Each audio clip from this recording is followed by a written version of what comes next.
Boa tarde, pessoal. Sou o Fernando Pavani. Hoje é dia 4 de julho de 2024.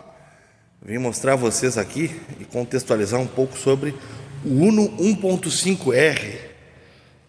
Esse exemplar aqui a gente tem um 1988 na cor azul Itapema. Mas eu quero falar mais do que a história do carro. A história do carro, brevemente, foi o seguinte: o Uno foi lançado no Brasil em 1984.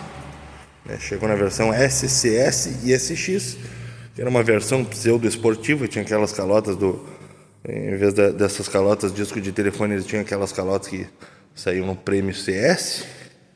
Tinha um para-choquezinho diferente, tinha essas moldurinhas laterais. Não me recordo se o SX tinha o aerofólio traseiro, mas ele vinha com motor 1.3. Em 1985 chegou ao mercado o Fiat Premio, famoso motor argentino, 1.5 Sevel. E alguém dentro da Fiat, já no ano seguinte, teve a brilhante ideia de equipar o Uno com essa mecânica e fazer ali uma versão esportiva. Então, em dezembro de 1986, já para a linha 1987, foi apresentado esse automóvel aqui, o Uno 1.5R, com esses diversos diferenciais aqui. Mas o que eu quero abordar aqui não é conteúdo histórico a respeito do Uno 1.5R, existe bastante material a respeito dele, mas eu quero contextualizar vocês sobre aquela segunda metade dos anos 80, como era o nosso cenário brasileiro, pós-regime militar, aquela oscilação, troca de moeda, disso, daquilo, congela preço disso, faz aquilo outro. Teve marca trocando nomenclatura dos carros, porque os carros vinham com preço congelado, ficavam com preço congelado, então tu não podia aumentar o preço do carro sem que o carro apresentasse alguma mudança significativa. Então teve marca que trocou a nomenclatura dos carros. E para a linha 1987 chegou o Uno 1.5R. Como que os carros eram comprados naquela época? Hoje em dia, esse carro aqui, a gente trouxe ele de São Bernardo do Campo, atendendo o pedido de um cliente meu. A gente trouxe ele de São Bernardo do Campo. Ele queria um carro icônico, um esportivo nacional dos anos 80 ou dos anos 90, algum carro que marcasse época. E eu notei que na pesquisa dele ele tinha uma especial predileção pelos Uno 1.5, e ele me justificou que o pai dele teve, ainda nos anos 80, um Uno 1.5R com calotas disco de telefone na cor azul Itapema. E foi essa a razão que me fez querer gravar esse vídeo para vocês. Enfim, entre tantos carros que a gente tinha visto, apareceu na página Fiat Brasil um teaser. Eu imediatamente entrei em contato com o Ravel, que me passou o contato do proprietário do Uno. E na mesma manhã o carro foi negociado através de algumas fotos, vídeos, material enviado. Então a gente viu o carro, 10 horas da manhã, 2 da tarde o carro já estava na transportadora com o cartório feito, pronto para vir para cá. Só que nos anos 80 o cenário era diferente, não era tão simples tu comprar um carro. O carro ele era quase que um patrimônio familiar, Não bastava tu ter o dinheiro para comprar o carro. Tu chegava na concessionária, muitas vezes não tinha um carro, ou tu te programava para gastar 10, chegava lá, o carro custava 15 porque tinha ágio. Às vezes era mais barato tu comprar um carro 0 km do que um usado, porque o usado já tinha pronta entrega, E era uma decisão, não era tão individual quanto hoje, onde dentro de uma casa aí o marido tem um carro, a esposa tem outro, cada um escolheu o seu e está feito. Era uma decisão familiar, via de regra as famílias tinham apenas um automóvel, E essa escolha era sempre feita em conjunto, Prevalecer primeiro a opinião do pai, segundo da mãe, e os filhos iam junto apenas para festejar. E ao entrar no showroom da concessionária, também vamos contextualizar isso, Hoje em dia com alguns cliques, a gente tem acesso a tudo que é informação, inclusive aos vídeos dos carros e tal. Permite uma impressão real, tem test drive, tem avaliações, tem tudo. Mas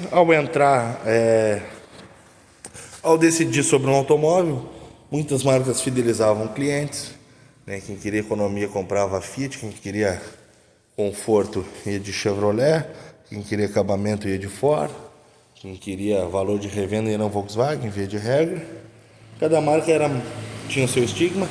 Tinham apenas essas 4 grandes montadoras no Brasil, né? Então a gente ia de loja em loja ver o que tinha à venda e entrava na concessionária Fiat, ou olhava os classificados de domingo e depois saía para ver presencialmente os carros. Chegava na concessionária Fiat e, enquanto a família ia para a mesa de atendimento, o pai e a mãe, as crianças brincando no showroom, se deparavam com esse carro aqui.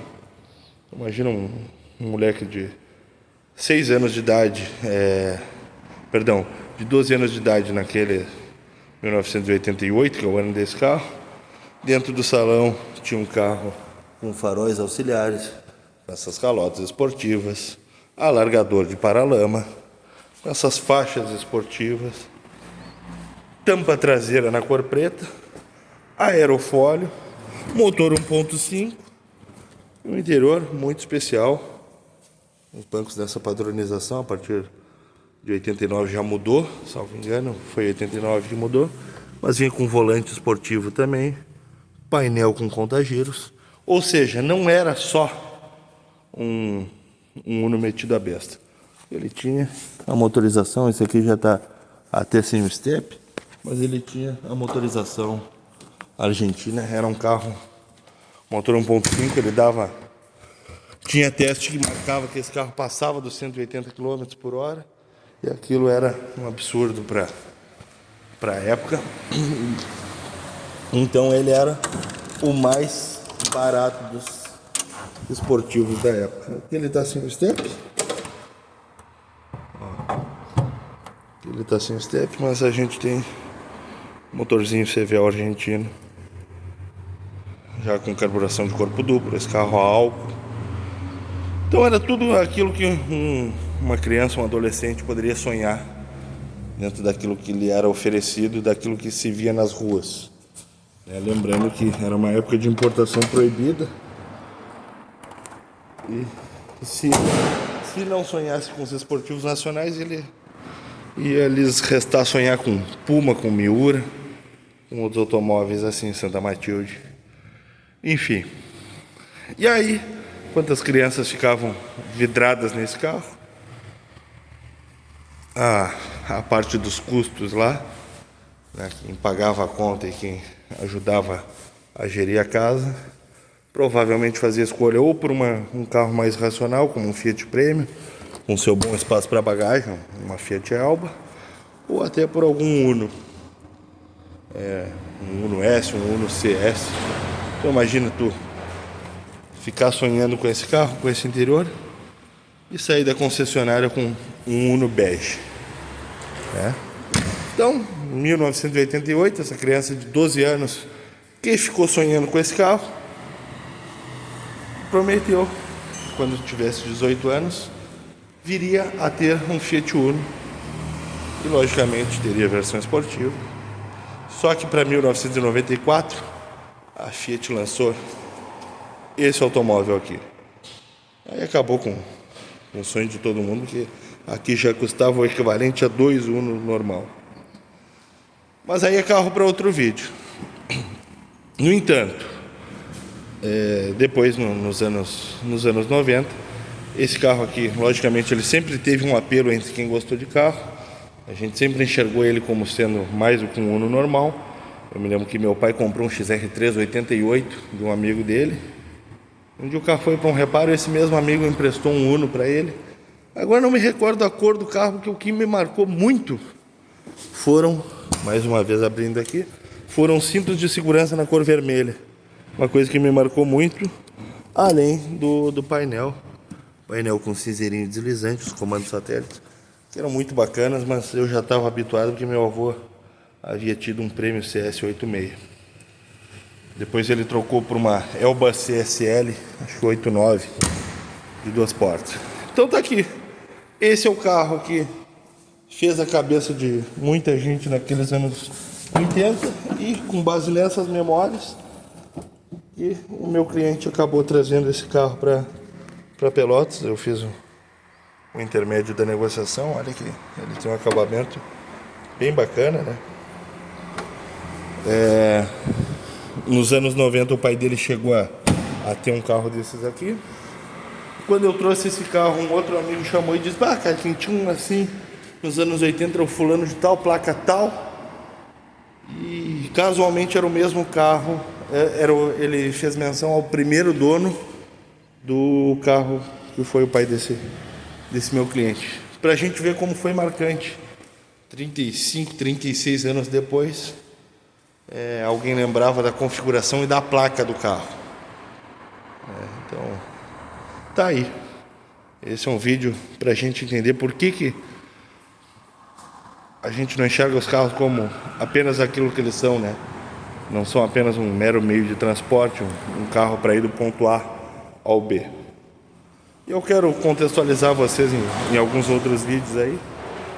Tenho agora à minha disposição alguns carros para produzir material. Cada um deles a gente vai fazendo de uma forma diferente.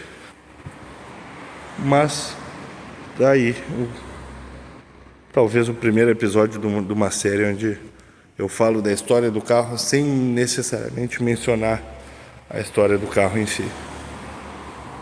Muito obrigado pela audiência e qualquer coisa estou à disposição aqui no canal.